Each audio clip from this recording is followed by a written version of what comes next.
नमस्कार दोस्तों, कहानियों की श्रृंखला में आज सुनेंगे ममता कालिया जी की कहानी बगिया।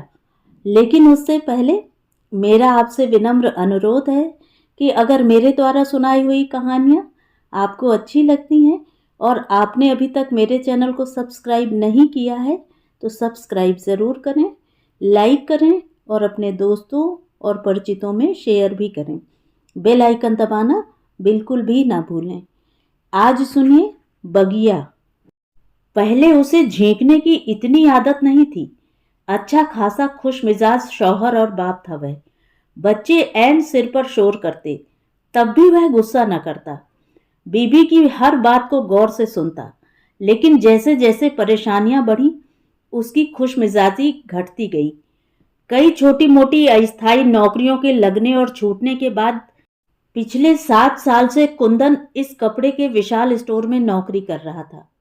शुरू में उसका काम बस इतना था कि डिलीवरी काउंटर पर खड़े रहो और ग्राहकों के कैश मेमो दिखाने पर उनका सामान पकड़ा दो।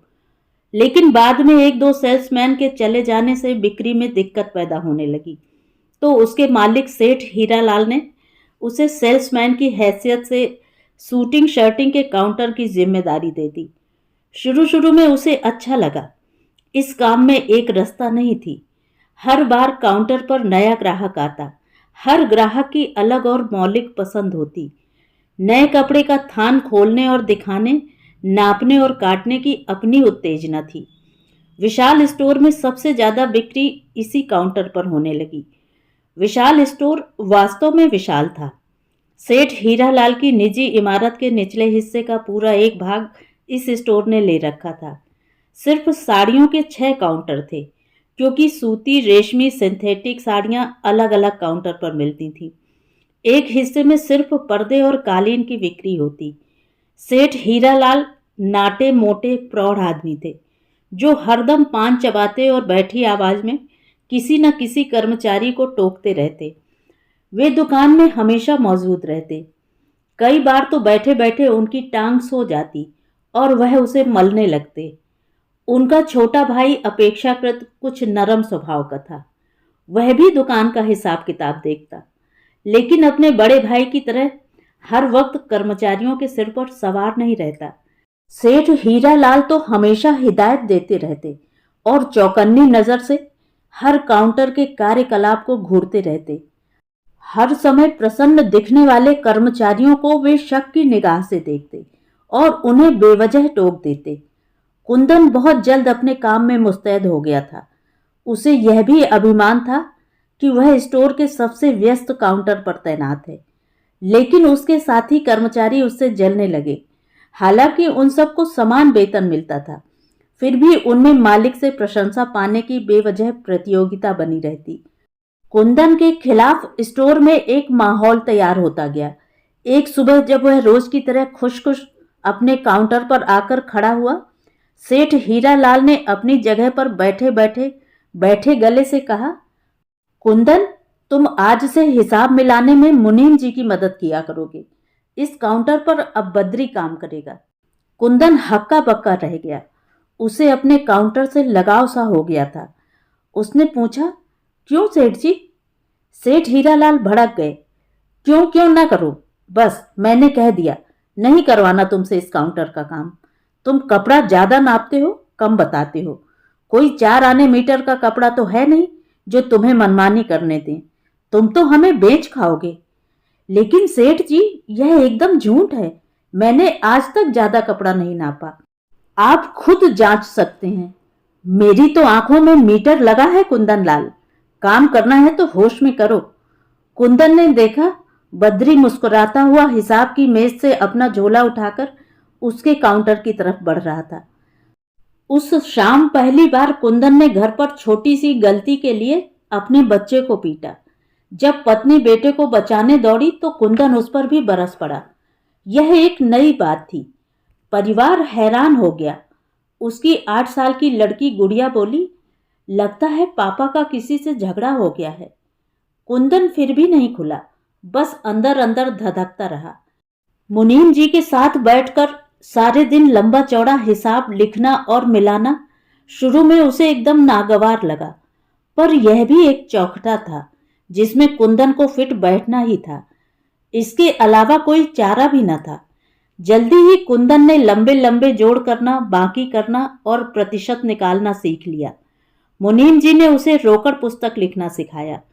अब कुंदन को यह काम उतना नागवार नहीं लगता था जितना पहले। उसे मालूम हुआ कि इंसान के आपसी व्यवहार से परे भी एक दुनिया होती है, हिसाब की दुनिया, जिसमें गिनती और गिनती का जोड़ ही सबसे बड़ी चीज होती है। इसी गणित के लिए इंसान सारा दिन खटता है और अपने बूते के बाहर मरता खपता है। दुकान का हिसाब सीखने के बाद कुंदन ने अपने घर के हिसाब पर भी ध्यान दिया। उसने एक अलग रजिस्टर बनाया जिसमें रोज हुए खर्च का हिसाब लिखने लगा। पहले वह घर वालों की नजर बचाकर यह काम करता था। जल्द ही उसने यह संकोच छोड़ दिया और खाली वक्त में बैठा सिर्फ हिसाब मिलाता रहता। उसके बच्चे और पत्नी मिलकर कैरम खेलते या लूडो, पर वह उनके लाख कहने पर भी साथ न खेलता। अपना आय व्यय का रजिस्टर बगल में दबाकर वह दूसरे कमरे में चला जाता। पप्पू और गुड़िया ने इस रजिस्टर को पापा की पोथी कहना शुरू कर दिया। जब रसोई से पत्नी पूछती, पप्पू पापा क्या कर रहे हैं, पप्पू कहता, पापा पोथी बांच रहे हैं। सभी हिसाबी लोगों की भांति कुंदन को भी पक्का यकीन था कि हिसाब लिखने से खर्च में कटौती की जा सकती है। इससे पहले कुंदन घर खर्च में कभी दखलंदाजी नहीं करता था।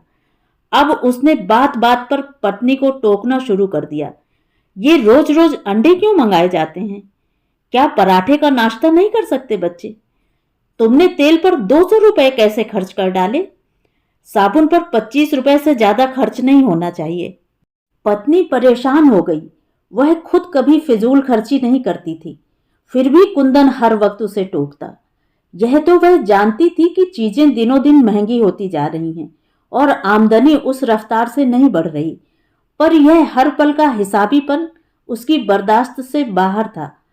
पप्पू और गुड़िया दोनों स्कूल जाते थे। उनके 10 खर्च थे। हालांकि दोनों बच्चे बेहद सीधे और समझदार थे। उनकी पढ़ाई संबंधी जरूरतें तो पूरी करनी ही होती। पत्नी कोशिश में रहती कि कुंदन को इन जरूरतों का कम से कम पता चले। पप्पू और गुड़िया के स्कूल में अक्टूबर नवंबर के महीनों में कई जलसे और सांस्कृतिक कार्यक्रम रखे जाते।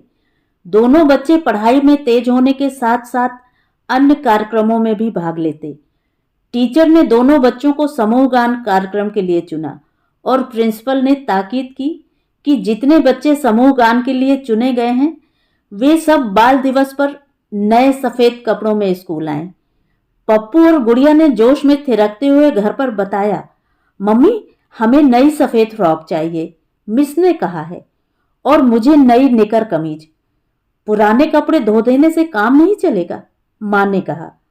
नहीं मां, फिर मिस ने कहा है ये कपड़े खराब नहीं जाएंगे, हम ही लोगों के काम आएंगे बाद में। वह तो ठीक है, पर कपड़ा? ओफो मम्मी, पापा शहर के सबसे बड़े कपड़े के स्टोर पर काम करते हैं और तुम ही हमारे लिए ऐसे कह रही हो। बच्चों की गैर हाजिरी में पत्नी ने कुंदन से जिक्र किया। कुंदन एकदम बिगड़ गया। स्टोर में क्या मुफ्त मिलता है कपड़ा? तनख्वाह में से कटेंगे दाम। कोई जरूरत नहीं है गाना वाना गाने की। पत्नी पहले से ही जानती थी कि कुंदन यही जवाब देगा। उसे ज्यादा हैरानी नहीं हुई। उसे सिर्फ दुख हुआ कि हिसाब किताब ने एक अच्छे भले इंसान को पुर्जा बनाकर रख दिया। ऐसे संकट में पत्नी का मनोबल बेहद बढ़ जाता था। उसने तय कर लिया कि बच्चों के जोश पर पानी नहीं फेरेगी। उसने पैसा पैसा जोड़कर 100 रुपए बचाए हुए थे। बिना पति को बताए वह बाजार जाकर कपड़ा ले आई और रातों को जाग जाग कर उसने आखिरकार कपड़े तैयार कर ही लिए।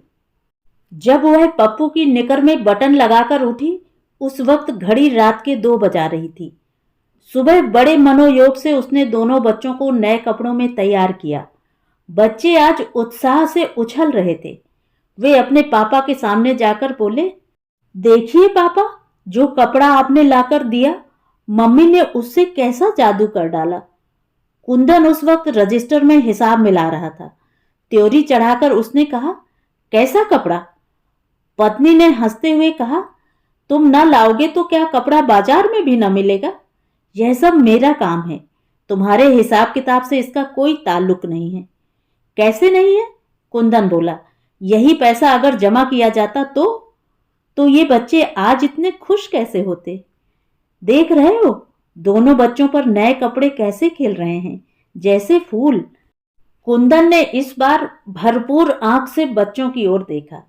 उसे लगा सिर्फ फूल ही क्यों, पूरी बगिया ही हंस रही है। एक वही रोनी शक्ल बनाए जोड़ बाकी में लगा है। उसने हिसाब का रजिस्टर एक तरफ पटक दिया और बच्चों की तरफ हाथ बढ़ाकर बोला, इधर आकर पापा से प्यार तो कर लो एक बार। तो ये थी कहानी।